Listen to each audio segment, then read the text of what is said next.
नहीं, लेकिन यहाँ फरजाद जो वफ़ा के साथ के लिए तड़प रहा है और सालिस को उसकी ज़रा परवाह नहीं है। तो यहाँ पे अब देखना ये है कि आखिर कौन जीतता है और कौन हारता है और यहाँ पे अब कहानी में क्या ट्विस्ट आने वाला है।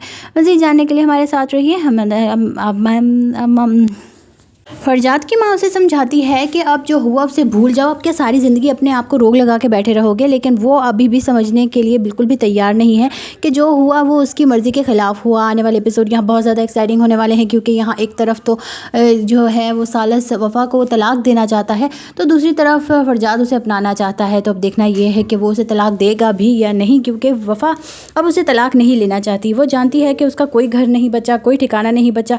इसी के चलते अब वो उससे रिक्वेस्ट करेगी कि प्लीज़ मुझे तलाक मत दो। तुम्हें अगर उससे शादी करनी है या उसके साथ रहना है तो तुम्हें जो है उसके साथ चले जाना चाहिए, ना कि मेरी ज़िंदगी बर्बाद करनी चाहिए। मैं यहाँ से तलाक लेके कहाँ जाऊँगी, ना मेरा घर है ना मेरा कोई ठिकाना, और मुझे बस एक कोने में पड़ा रहने दो और मुझे तलाक मत दो। लेकिन यहाँ सालिस कहता है कि नहीं, वो मेरे पीछे पड़ी हुई है कि मैं तुम्हें तलाक दूँ और उसके बाद मैं उससे शादी करूँ। और इसी के चलते अब यहाँ पर कहानी बहुत ही ज़्यादा कॉम्प्लिकेटेड हो गई है। और आने वाले एपिसोड में क्या कुछ होने वाला है सब जानने और देखने के लिए हमारे साथ रहिए।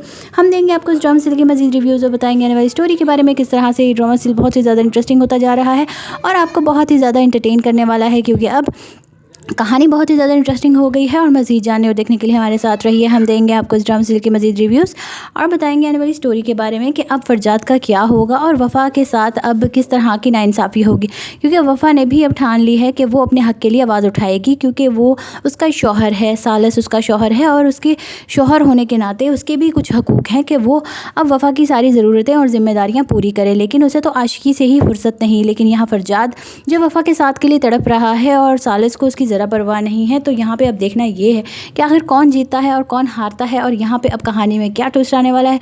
मज़ीद जानने के लिए